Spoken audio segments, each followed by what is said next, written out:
Symphony of the Northern Lights. A sleep story for inspiration, peace, and letting go. The rental listing had promised solitude, and Aurora discovered the advertisement hadn't lied. The glass cabin perched at the edge of an enormous frozen lake, surrounded by dark ranks of spruce and pine that stood like silent sentinels in the snow. She had traveled for 2 days to reach this place, first by plane to a small northern city, then by a rumbling van that wound through increasingly narrow roads, and finally by a snowmobile driven by a taciturn local guide who had deposited her at the cabin's door, with only a nod and a reminder that he'd return in 2 weeks. 2 weeks, 14 days to break through the creative block that had paralyzed her for the better part of a year. 14 days to compose the grand piece that would define her career, or at least prevent it from stalling completely. 14 days alone with her cello, her determination, and the vast, indifferent wilderness. Aurora stood now in the center of the cabin, her breath forming small clouds in the cold air. The space was exactly as the photographs had shown.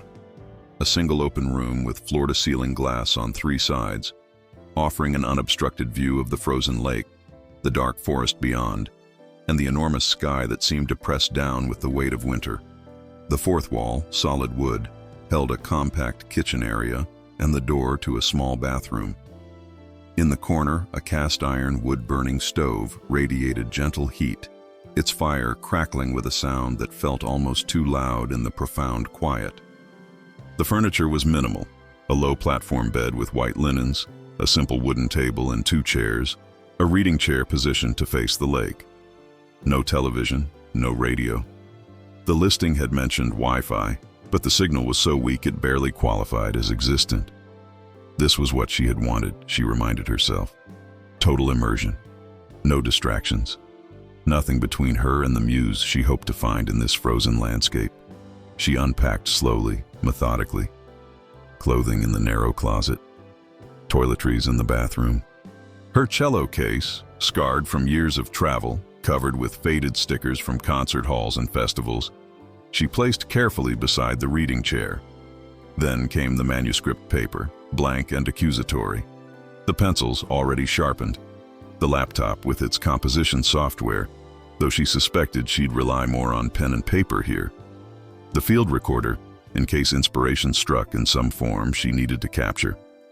Looking at these tools laid out, Aurora felt a familiar tightness in her chest. She was 32 years old, had been playing cello since she was 7, and had never, not once in 25 years, experienced a block like this. Music had always flowed through her as naturally as breath. She could pick up her instrument at any time and find something there, some melody or harmony or texture worth exploring. But for the past year, every time she sat down to compose, she encountered only a vast, echoing emptiness. Her technical skills remained sharp. She could still perform beautifully, but creating something new, the well had simply run dry. Her colleagues offered advice: take a break, travel, listen to new music, return to the classics, try collaboration, work in a different medium. Most frustratingly, stop trying so hard. As if she could simply will herself to stop caring about the one thing that had defined her entire life. So here she was, in a glass box at the edge of the world, ready to force inspiration if necessary. She would immerse herself in nature, like Thoreau or Muir.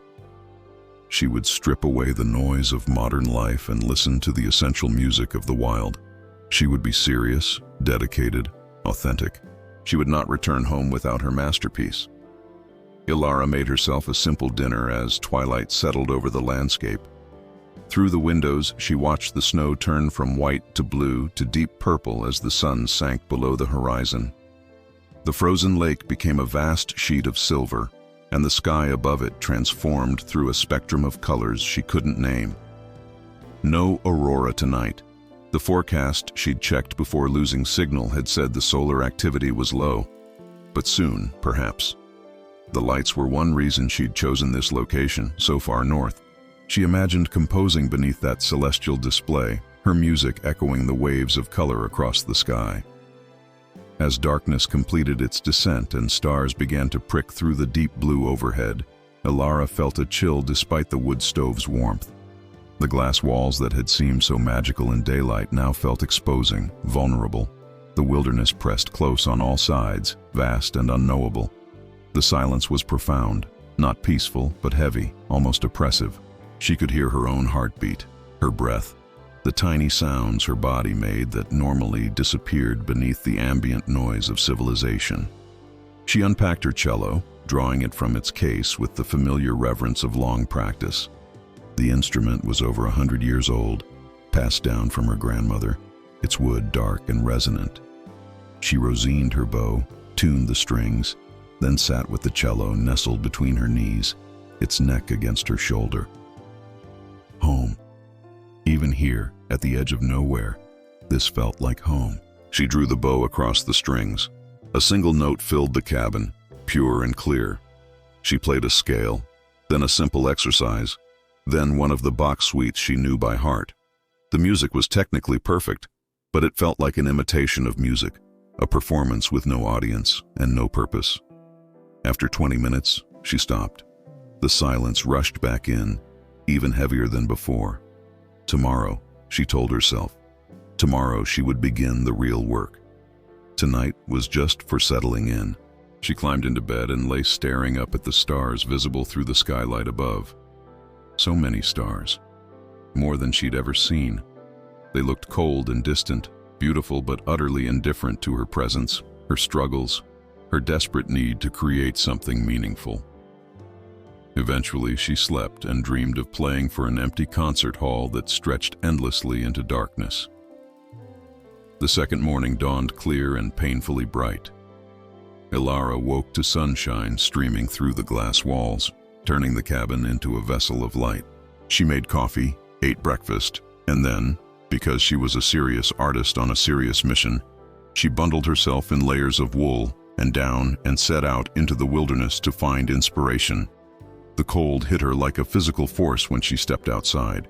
The air was so dry and sharp it seemed to crystallize in her lungs, but the beauty was undeniable.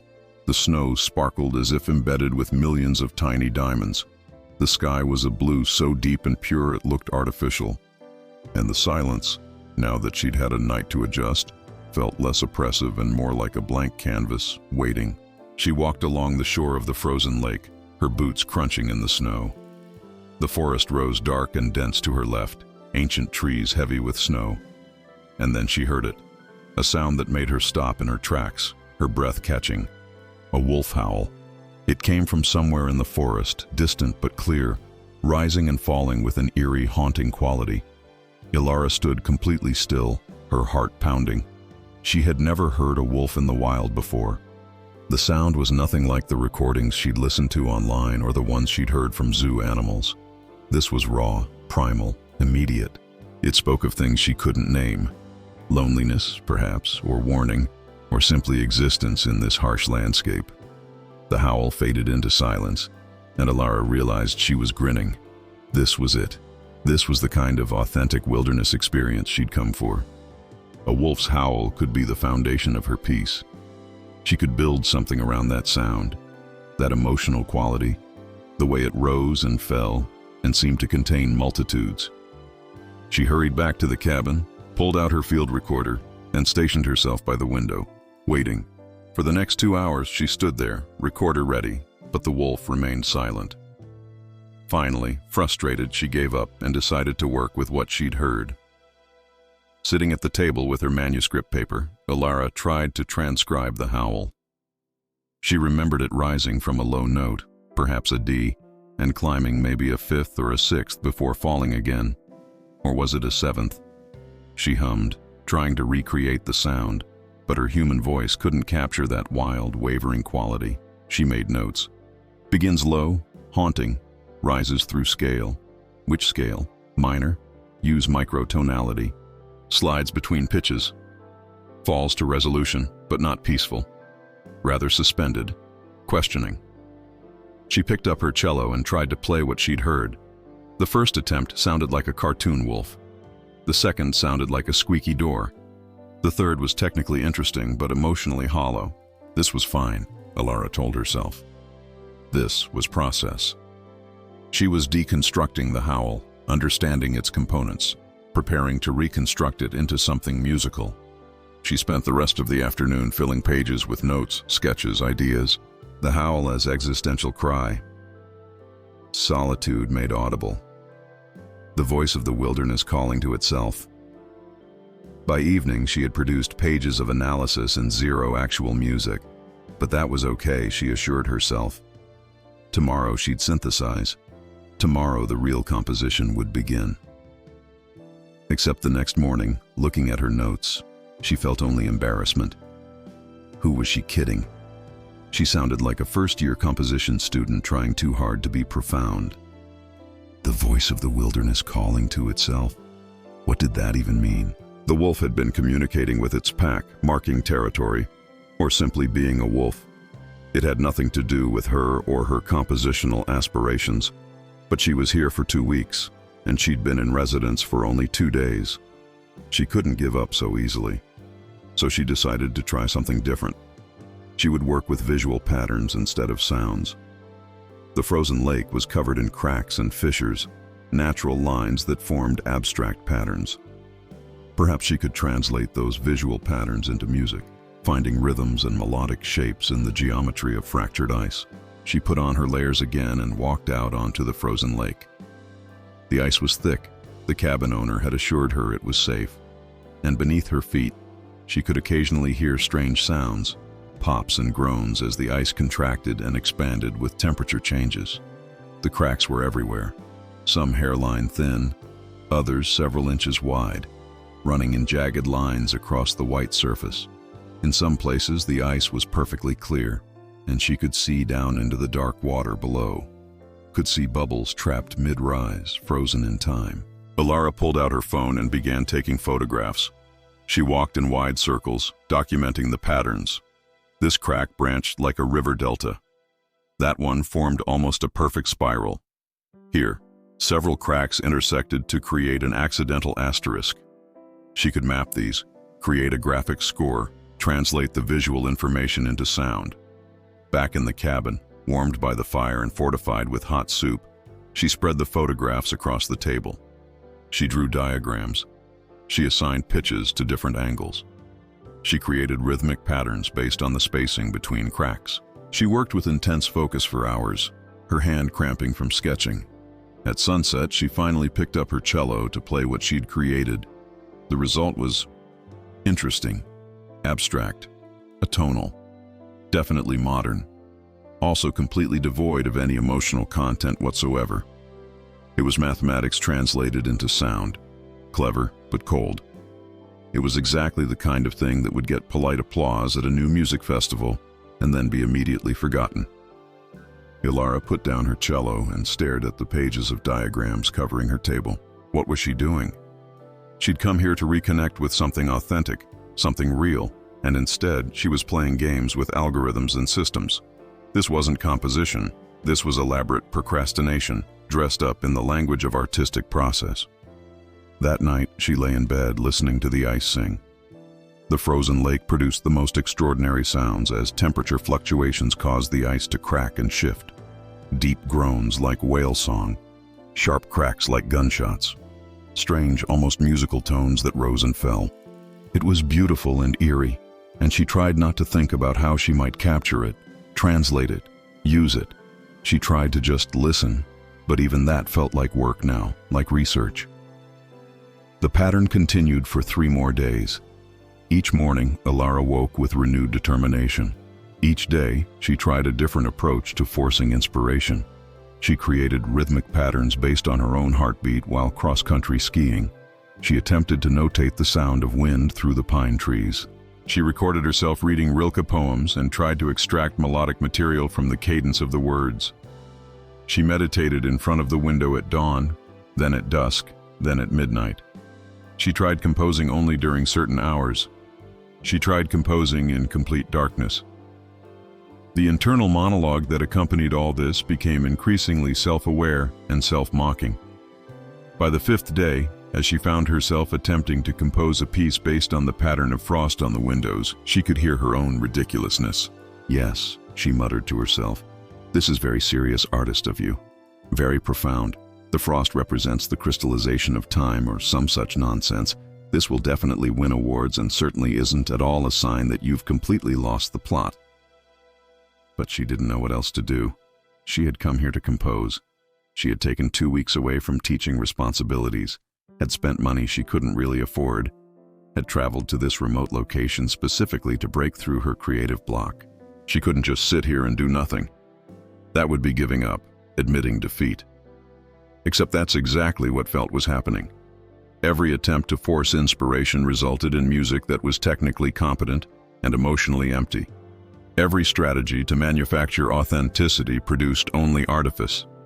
She was trying so hard to be a serious artist in the wilderness, performing the role so intensely that she'd lost any genuine connection to the experience itself.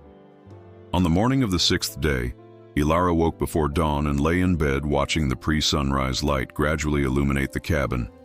She felt exhausted, though she'd slept well. The exhaustion went deeper than physical tiredness. It was the weariness of constant striving, constant reaching for something that remained perpetually just beyond her grasp.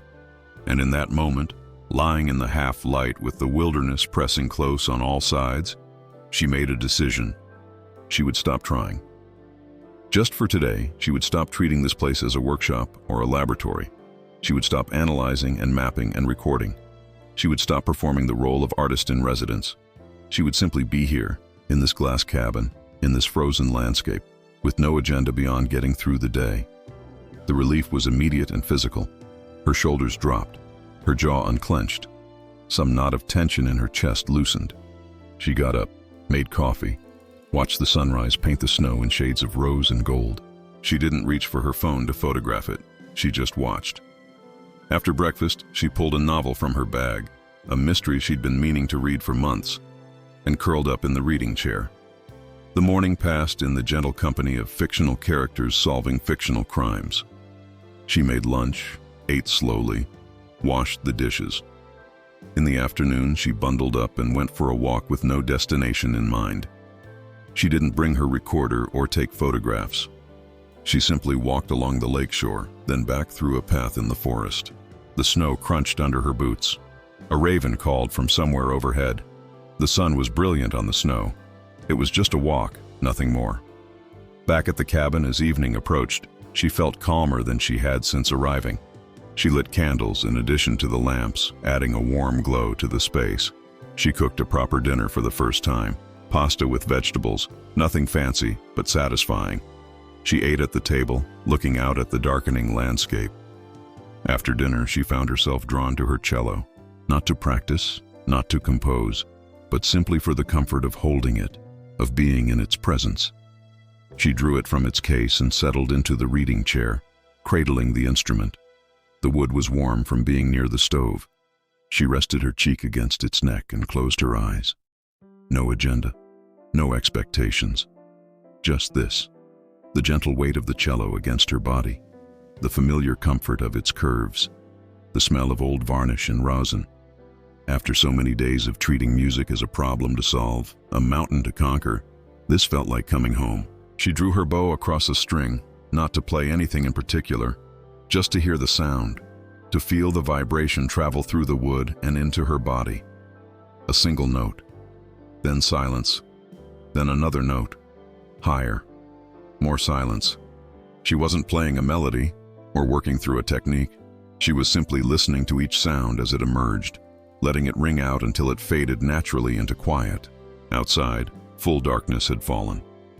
Through the glass walls, stars were becoming visible. Ilara opened her eyes and looked out at the night. The sky was clear and the temperature was dropping. She could feel it even inside. The way the cold pressed against the glass, the fire in the wood stove crackled softly. The frozen lake stretched away into darkness, a vast emptiness somehow both frightening and peaceful. And then, at the edge of her vision, she saw it. The faintest hint of pale green along the northern horizon. At first, she thought it might be her imagination, or perhaps light pollution from some distant source. But as she watched, the green brightened slightly, forming a gentle arc across the sky. Her breath caught. The aurora. After 6 nights of clear skies with nothing, The northern lights were beginning their dance. Alara stood, still holding her cello, and moved closer to the window. The green arc was strengthening, wisps of light beginning to move within it. There was no sound, of course there was no sound, but the silence itself seemed to deepen, to become more present. The stars dimmed behind the growing light. She watched as ribbons of green began to unfold, slow and sinuous. The color deepened to emerald, and at its edges, purple began to glow. The ribbons moved in waves, undulating across the sky in a rhythm that was both measured and unpredictable. Sometimes they hung still for long moments. Sometimes they rippled like curtains in a breeze. Sometimes they flickered with an almost urgent quality before settling back into slow motion. Alara felt her entire body become still. Her breath slowed. She was aware of her heartbeat, steady and calm. This was what she had imagined when she'd planned this trip, sitting before her window, watching the aurora, while inspiration flooded through her. But she didn't feel inspired. She felt something else entirely. She felt small and held at the same time. She felt like a witness to something that would have happened whether she was here or not, something that cared nothing for her presence or her goals, but that she was privileged to see nonetheless. The aurora intensified. The green ribbons multiplied, filling more of the sky. Hints of pink appeared, soft and delicate. The light reflected off the snow and ice, giving the entire landscape an otherworldly glow. The glass walls of the cabin made it feel as if she were somehow part of the display, suspended in light. And in that moment, without thought or planning, Alara lifted her bow and drew it across the strings. A single note emerged, long and sustained. Not trying to capture the aurora, not attempting to translate it or represent it, simply alongside it. A quiet response to what she was witnessing. She let the note ring out, then fade. In the silence that followed, the aurora continued its dance. She played another note, different but equally simple. Another silence, another note. The melody that began to emerge was nothing like what she'd been trying to force for 6 days. It wasn't complex or clever.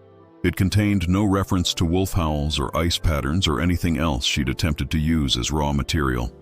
It was almost embarrassingly simple. Long, sustained notes with generous silence between them. A phrase of 4 notes that rose and fell gently. A pause. The same phrase, slightly varied. More silence. The aurora above, the cello below, and between them, something that felt less like composition and more like conversation. Alara played without thinking about technique or form, or how she might notate this later. She played from a place she hadn't accessed in over a year, maybe longer.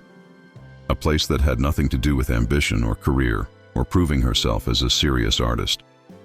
She played simply because the aurora was there, and she was there, and the music emerged from the space between them. The aurora shifted, its ribbons moving faster for a moment, rippling with increased energy. Alara's playing shifted too, the bow moving quicker, adding a gentle tremolo to the sustained notes. Then the lights slowed again, settling back into their patient undulation, and her music slowed with them. Long tones, space, silence. She lost track of time. It might have been 20 minutes or an hour. The aurora moved through phases, sometimes brilliant and active, sometimes fading to a pale glow, then strengthening again.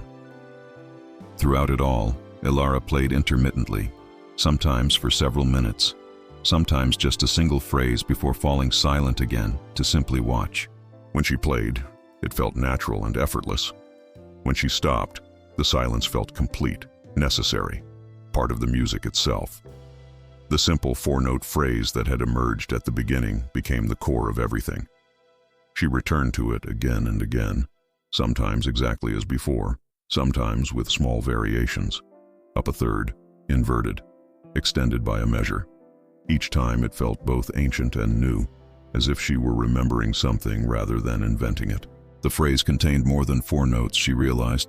It contained the silence before and after. It contained the space between the notes.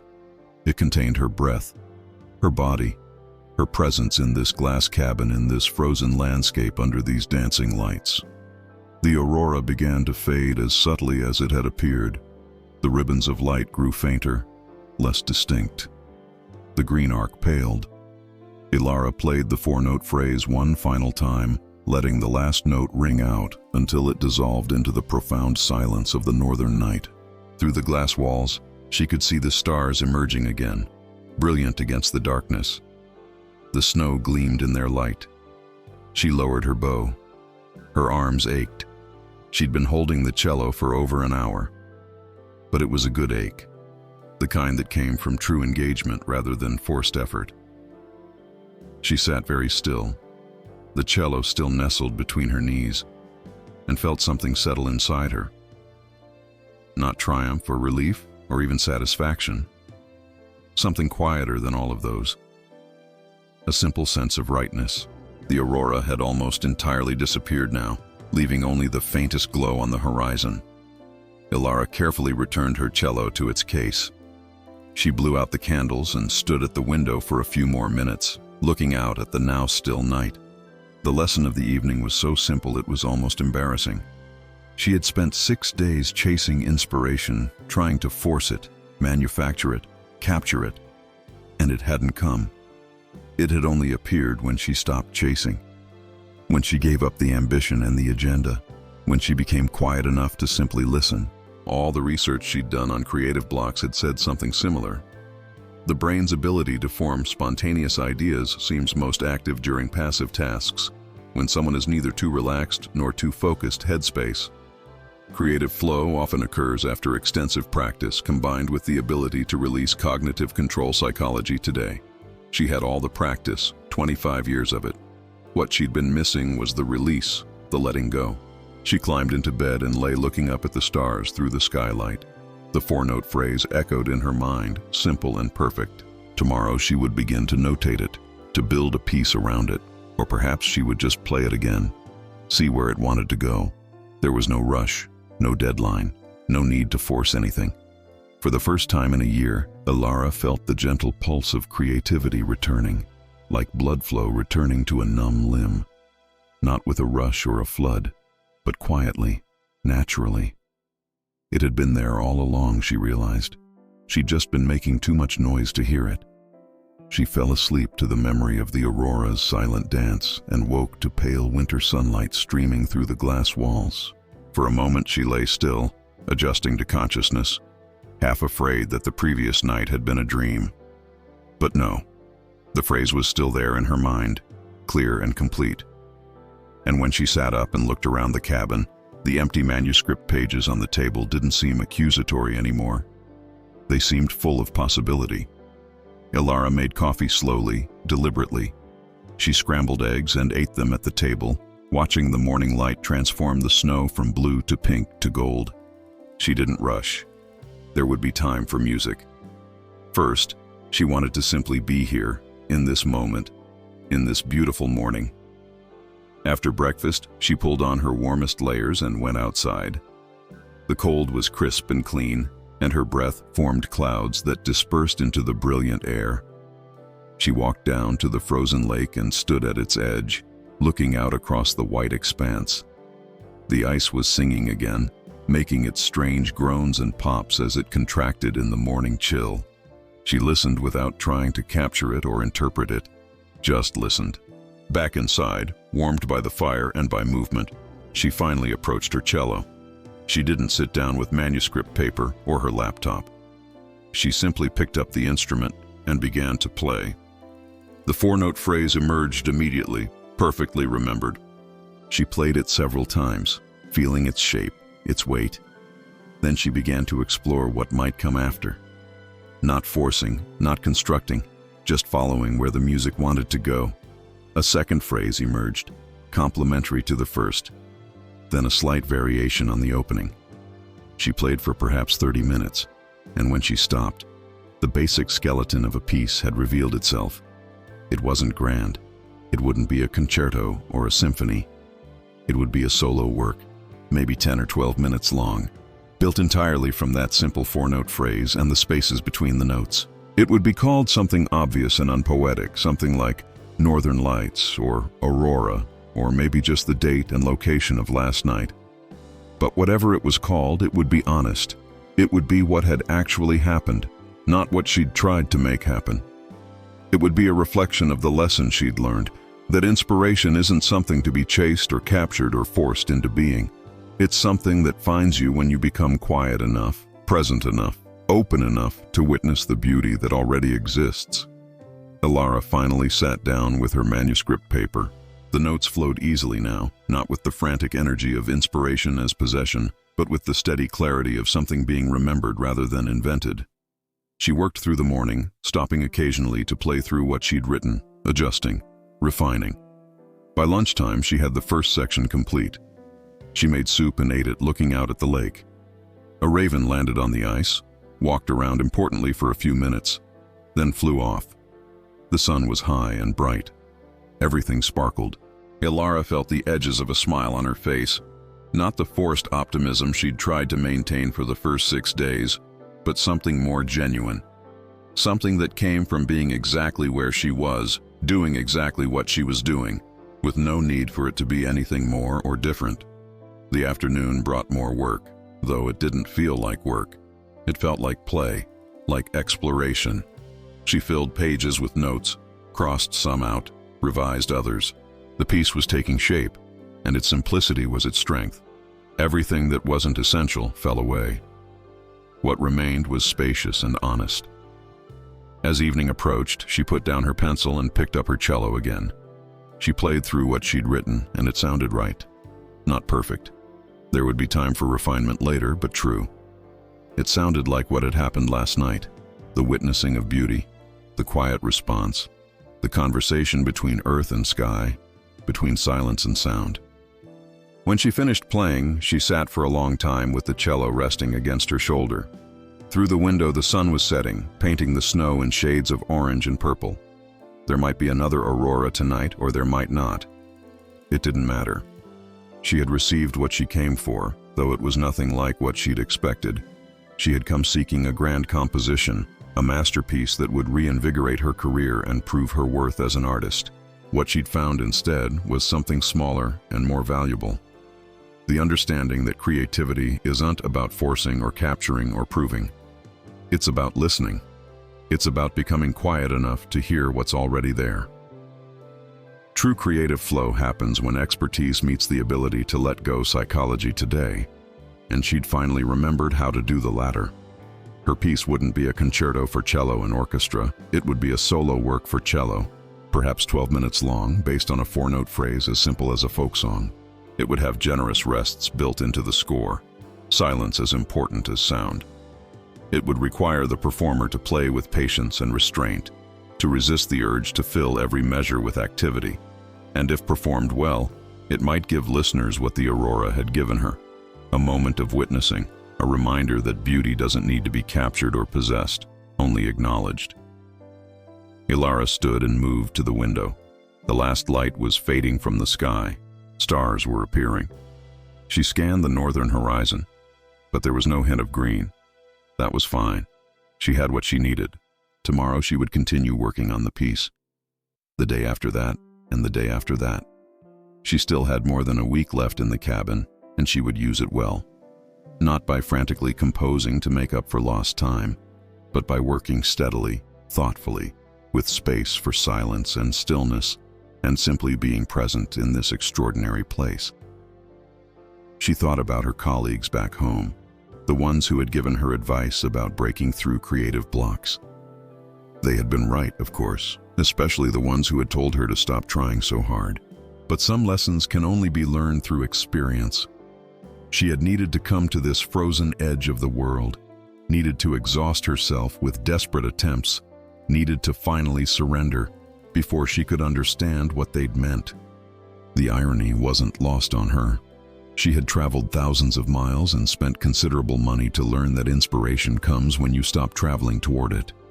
She had tried to force music from wolf howls and ice cracks and frost patterns, only to discover that music emerges most naturally when you stop trying to extract it from things. She had performed the role of serious artist in the wilderness so intensely that she'd missed the actual wilderness entirely, until she finally gave up the performance. But there was something else too. something she was only beginning to understand as she stood at the window watching the stars multiply in the darkening sky. The 6 days of failed attempts hadn't been wasted. All that listening to the wolf, studying the ice, recording the sounds of the landscape, it had been necessary. Not because any of it had directly produced music, but because it had been part of the process of exhaustion, of using up all her strategies, of finally reaching the point where she had nothing left to try. You can't surrender until you've first fought. You can't become quiet until you've exhausted yourself with noise. Ilara smiled at her own reflection in the dark glass. She looked tired but more relaxed than she'd seen herself in months. Behind her reflection, the cabin glowed warm with lamplight and the flicker of fire. Beyond that, the darkness and the cold and the wilderness that cared nothing for her internal dramas. It was a good place to be, a good place to remember that her creative struggles, while real to her, were also ultimately small in the vast scheme of things.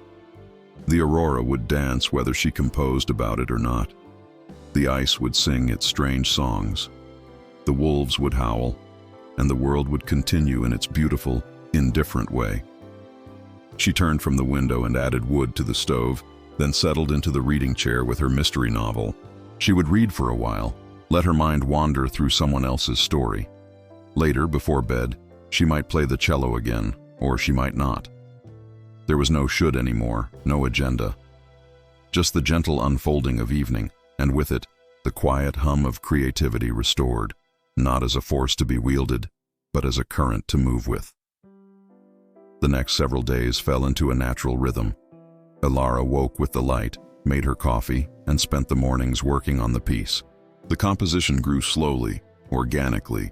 The four-note phrase remained at its heart, but around it she built variations, developments, moments of tension and release. The structure revealed itself gradually, a beginning that established the phrase in the simplest possible way, a middle section that explored its possibilities while maintaining the essential spaciousness, and an ending that returned to the phrase in its original form, but somehow transformed by the journey. In the afternoons, she took long walks, skied on the trails through the forest, or simply sat by the window reading. She cooked proper meals and ate them slowly. She kept the fire going, did her dishes, maintained the small rituals of daily life that she'd neglected in her first desperate days here.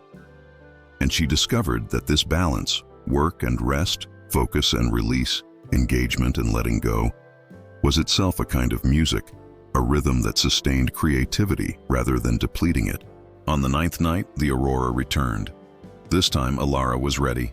She had her cello in her lap well before dark, not because she was anticipating the lights, but because she'd been working and wanted the comfort of the instrument nearby.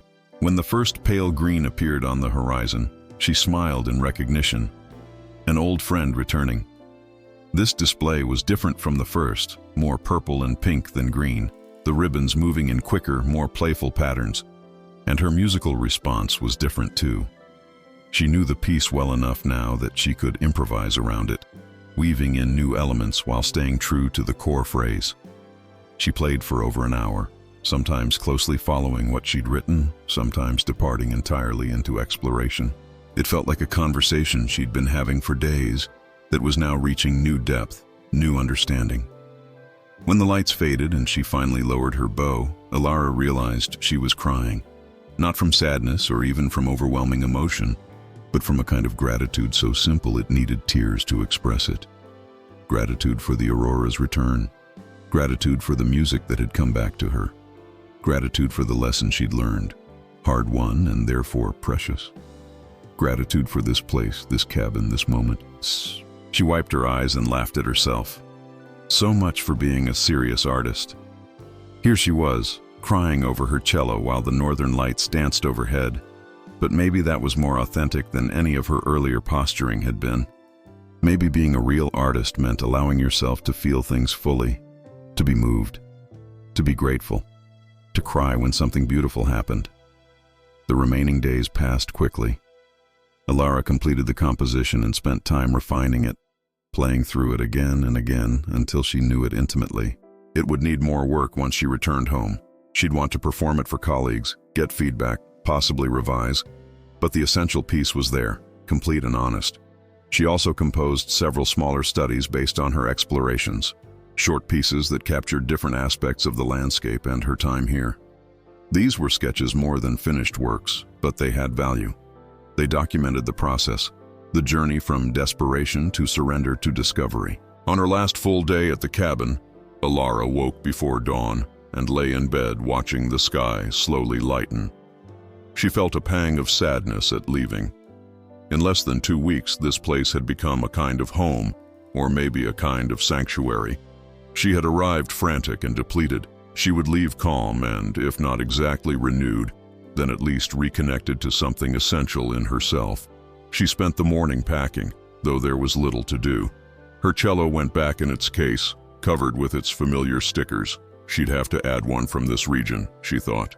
The manuscript pages, now filled with notes and crossed-out sections and marginal scribbles, went carefully into a folder. Everything else folded and sorted back into her bags. In the afternoon, she took one last walk.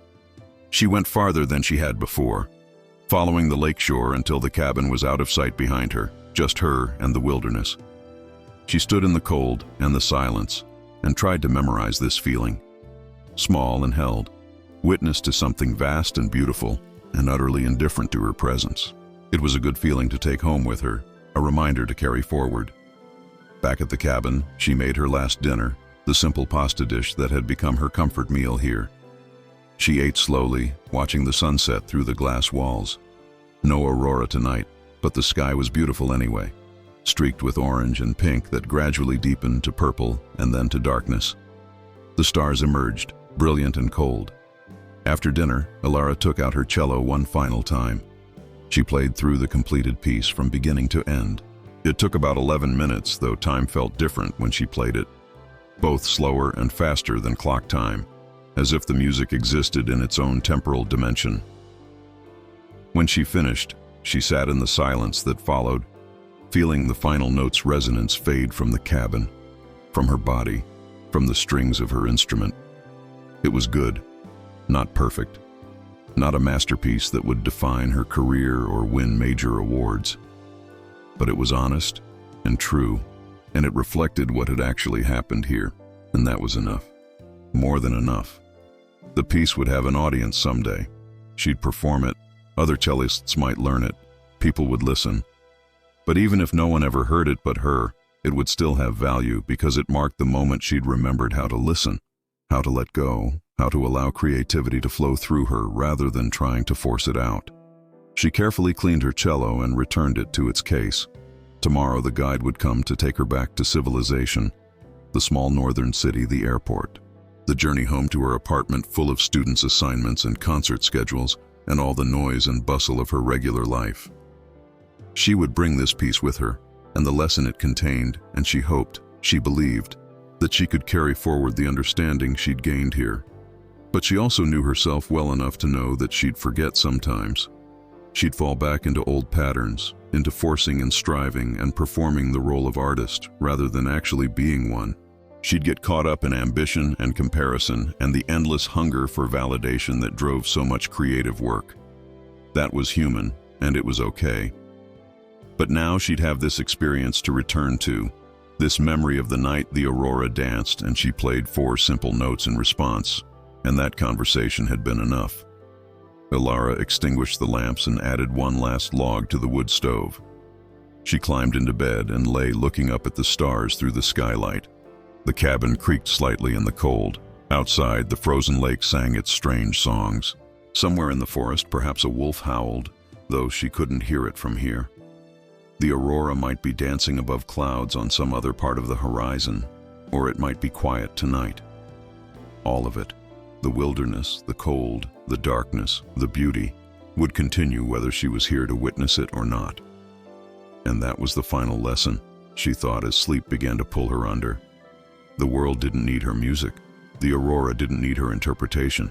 The wilderness didn't care about her creative struggles. But she could still offer her response, her small contribution, her 4-note phrase played on a cello in a glass cabin at the edge of the world. Not because it was needed, but because she was here, and she had witnessed something beautiful, and music was how she said thank you. The music was a form of listening, yes. but it was also a form of gratitude, a way of saying, I was here, I saw this, it moved me, and this is my response, my small gift in return for the gift of witness. She thought of her students back home, the ones who would ask how her retreat had gone, whether she'd accomplished what she'd set out to do. She'd tell them yes, though not in the way she'd expected. She'd tell them about the aurora, about the failed attempts and the eventual surrender. She'd tell them that sometimes the most important thing an artist can do is stop trying so hard, become quiet, and listen. Let inspiration find you rather than hunting it down. Some of them would understand immediately. Others would nod politely and continue to believe that creativity was about discipline and force and constant productive output. That was fine. Everyone had to learn in their own way, in their own time. She had tried to learn this lesson before, had been told it repeatedly. But she needed to come to this frozen place and exhaust herself before she could truly understand. Sleep was almost here now, warm and gentle despite the cold pressing against the glass walls. Tomorrow she would leave this sanctuary, but she would take something precious with her. A completed piece, yes, but more importantly, a renewed understanding of her relationship with creativity, not as something to be controlled or forced, but as something to be invited, honored, allowed space to emerge in its own time. Her last conscious thought was of the aurora, the way it had moved across the sky in waves of green and purple and pink, beautiful and indifferent and somehow generous anyway. Music made visible, light made into dance. Proof that the universe itself was creative, was constantly making and remaking itself, and all she had to do was watch and listen, and when moved to do so, add her own small voice to the symphony. The next morning dawned gray and cold. Ilara woke to the sound of a snowmobile approaching across the frozen lake. Her guide was right on time. She dressed quickly, did a final check of the cabin to make sure she'd left nothing behind, and carried her bags to the door. The cello case came last, lifted carefully, reverently. As the guide loaded her bags onto the snowmobile, Ilara took one last look at the cabin. Through its glass walls, she could see the reading chair where she'd sat with her cello, the table where she'd filled pages with failed attempts and eventually with a completed composition, the bed where she'd lain watching stars and aurora and the gradual lightening of dawn.